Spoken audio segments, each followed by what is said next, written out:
दंडवत गोविंद गुरु बंदों अभिजन सोए। पहले भय प्रणाम तिन नमो जो आगे होए। गुरु को कीजे दंडवत कोट कोट प्रणाम। कीट न जाने ब्रंग कोयो गुरु कर आप समान। सत साहेब। हाँ तो श्रोता बंधु, आज मैं आप लोगों के सामने कबीर जी द्वारा सिकंदर लोदी बादशाह का असाध जलन रोग ठीक करना यही प्रसंग रख। अभी मजा आएगा ना भिड़ो। एक बार दिल्ली के बादशाह सिकंदर लोदी को जलन का रोग हो गया। जलन का रोग ऐसा होता है जैसे किसी का आग में हाथ जल जाए, उसमें पीड़ा बहुत होती है। जलन के रोग में कहीं से शरीर जला दिखाई नहीं देता है, परंतु पीड़ा अत्यधिक होती है। उसको जलन का रोग कहते हैं। जब प्राणी के पाप बढ़ जाते हैं तो दवाई भी व्यर्थ हो जाती है। दिल्ली के बादशाह सिकंदर लोदी के साथ ऐसा ही हुआ। सभी प्रकार की औषधि सेवन की, बड़े बड़े वैद्य बुला लिए और मैं बोला इनाम रख दिया कि मुझे ठीक कर दो, जो मांगोगे वही दूंगा। दुख में व्यक्ति पता नहीं क्या बोला क्या संकल्प कर देता है। सर्व उपाय निष्फल हुए। उसके बाद अपने धार्मिक काजी, मुल्ला, संतों आदि सबसे अपना आध्यात्मिक इलाज करवाया, परंतु सब असफल रहा। जब हम दुखी हो जाते हैं तो हिंदू और मुसलमान नहीं रहते, फिर तो कहीं पर रोग कट जाए वहीं पर चले जाते हैं। वैसे तो हिंदू कहते हैं कि मुसलमान बुरे और मुसलमान कहते हैं कि हिंदू बुरे और बीमारी हो जाए तो फिर हिंदू अब मुसलमान नहीं देखते। जब कष्ट आए तब तो कोई बुरा नहीं। बुरा कोई नहीं है। जो मुसलमान बुरे हैं वे बुरे हैं, और जो हिंदू बुरे हैं वे बुरे भी हैं, और दोनों में अच्छे भी हैं। हर मजहब में अच्छे और बुरे व्यक्ति होते हैं, लेकिन हम जीव हैं।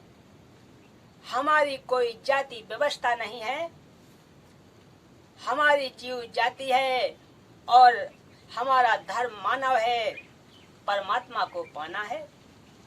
हिंदू वैद्य तथा आध्यात्मिक संत भी बुलाए, स्वयं भी उनसे जाकर मिला और सबसे आशीर्वाद व जंत्र मंत्र करवाए, परंतु सब चेष्टा निष्फल रही। किसी ने बताया कि काशी शहर में एक कबीर नाम का महापुरुष है, यदि वह कृपा कर दे तो आपका दुख निवारण अवश्य हो जाएगा। जब बादशाह सिकंदर ने सुना कि एक काशी के अंदर महापुरुष रहता है तो उसको कुछ कुछ याद आया कि वह तो नहीं है जिसने गाय को भी जीवित कर दिया था। हजारों अंग रक्षकों सहित दिल्ली से काशी के लिए चल पड़ा। वीर सिंह बघेला काशी नरेश पहले ही कबीर साहब की महिमा और ज्ञान सुनकर कबीर साहब के शिष्य हो चुके थे और पूर्ण रूप से अपने गुरुदेव में आस्था रखते थे। उनको कबीर साहब की महिमा का ज्ञान था, क्योंकि कबीर वहां पर बहुत लीलाएं कर चुके थे। जब सिकंदर लोदी बनारस काशी गया तथा वीर सिंह से कहा, वीर सिंह मैं बहुत दुखी हूँ, अब तो आत्महत्या करना ही शेष रह गई है। यहाँ पर कोई कबीर नाम का संत है? आप तो जानते होंगे कि वह कैसा है। इतनी बात सिकंदर लोदी के मुख से सुनी थी। काशी नरेश वीर सिंह की आंखों में पानी भराया और कहा कि अब आप ठीक स्थान पर आ गए। अब आपके दुख का अंत अंत हो जाएगा। बादशाह सिकंदर ने पूछा कि ऐसी क्या बात है? वीर सिंह ने कहा कि वह कबीर जी स्वयं भगवान आए हुए हैं, परमेश्वर स्वरूप हैं। यदि उनकी दया दृष्टि हो गई तो आपका रोग ठीक हो जाएगा। राजा सिकंदर ने कहा कि जल्दी बुला दो। काशी नरेश वीर सिंह देव बघेल ने विनम्रता से प्रार्थना की कि आपकी आज्ञा सिरोधार है, आदेश भिजवा देता हूँ, लेकिन ऐसा सुना है कि संतों को बुलाया नहीं करते। यदि वे आ भी गए और रजा नहीं बख्शी तो भी आने का कोई लाभ नहीं, बाकी आपकी इच्छा। सिकंदर ने कहा ठीक है, मैं स्वयं ही चलता हूँ। इतनी दूर आ गया हूँ, वहां पर भी अवश्य चलूंगा। शाम का समय हो गया था। वीर सिंह को पता था कि इस समय कबीर साहेब जी अपने औपचारिक गुरुदेव स्वामी रामानंद जी के आश्रम में ही होते हैं।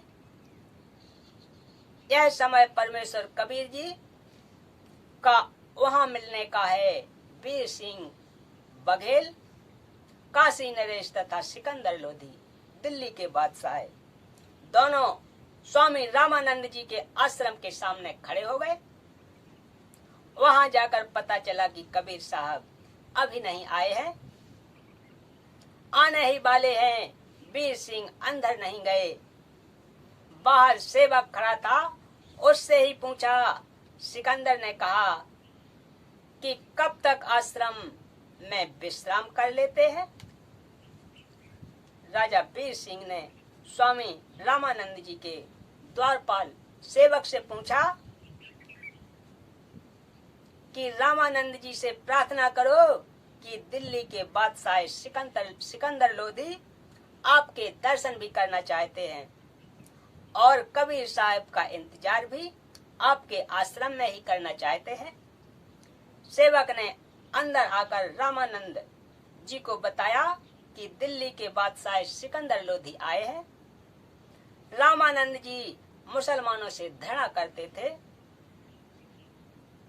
रामानंद जी ने कहा कि मैं इन मलेच्छों की शकल भी नहीं देखता, कह दो कि बाहर बैठ जाएगा।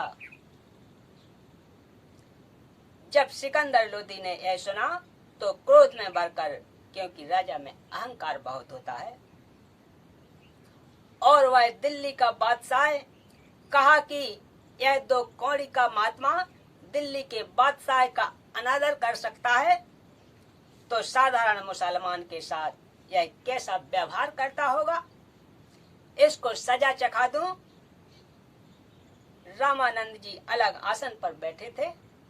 सिकंदर लोधी ने जाकर रामानंद जी की गर्दन तलवार से काट दी, वापिस चल पड़ा और फिर उसको याद आया कि मैं किस कार्य के लिए यहाँ आया था और वह काम अब पूरा नहीं होगा। कहा कि वीर सिंह देख मैं क्या जुल्म कर बैठा, मेरे बहुत बुरे दिन हैं, चाहता हूँ अच्छा करना और होता है बुरा। कबीर साहब के गुरुदेव की हत्या कर दी। अब वे कभी भी मेरे ऊपर दया दृष्टि नहीं करेंगे, मुझे तो यह दुख भोग कर ही मरना पड़ेगा। मैं बहुत पापी जीव हूँ, यह कहता हुआ आश्रम से बाहर की ओर चल पड़ा। वीर सिंह अपने बादशाह के आगे क्या बोलता। जब ही आश्रम से बाहर आए कबीर साहब आते दिखाई दिए। वीर सिंह ने कहा कि महाराज जी, मेरे गुरुदेव कबीर साहब आ गए। जब ही कबीर साहब थोड़ी दूर रह गए, वीर सिंह ने जमीन पर लेटकर उनको दंडवत प्रणाम किया। अब सिकंदर बहुत घबराया हुआ था। अगर उसने यह जुल्म नहीं किया होता तो वह दंडवत नहीं करता, और दंडवत नहीं करता तो साहेब उस पर रजा भी नहीं बख्श पाते, क्योंकि यह नियम होता है। अति आधीन दीन हो प्राणी, ताते कहिए ए अकत कहानी। ऊंचे पात्र जल ना जाई, ताते नीचा हुजे भाई। अधीनी के पास है पूर्ण ब्रह्म दयाल, मान बड़ाई मारिए बेअदबी सिर काल। परमेश्वर कबीर ने यहाँ पर एक तीर से दो शिकार किए। स्वामी रामानंद जी में धर्म भेद भाव की भावना शेष थी, वह भी निकालनी थी। रामानंद जी मुसलमानों को हिंदुओं से अभी भी भिन्न तथा हे मानते थे। सिकंदर में अहंकार की भावना थी। यदि वह नम्र नहीं होता तो कबीर साहब कृपा नहीं करते, तथा सिकंदर स्वस्थ नहीं होता। वीर सिंह को देखकर तथा डरते हुए सिकंदर लोधी ने भी दंडवत प्रणाम किया। कबीर साहब ने दोनों के सिर पर हाथ रखा और कहा कि दो दो नरेश आज मुझ गरीब के पास कैसे आए हैं, मुझ गरीब को कैसे दर्शन दिए। परमेश्वर कबीर जी ने अपना हाथ उठाया भी नहीं था कि सिकंदर का चलन रोग समाप्त हो गया। सिकंदर लोधी की आंखों में पानी आ गया। संत के सामने यह मन भाग जाता है और ये आत्मा ऊपर आ जाती है, क्योंकि परमात्मा आत्मा का साथी है। अंतर्यामी एक तू आत्म के आधार, आत्म का आधार है, कबीर भगवान है। बोलो सतगुरु देव की जय। तो आज का प्रसंग यही समाप्त करते हैं। मिलते हैं अगले प्रसंग में, तब तक के लिए सत साहेब।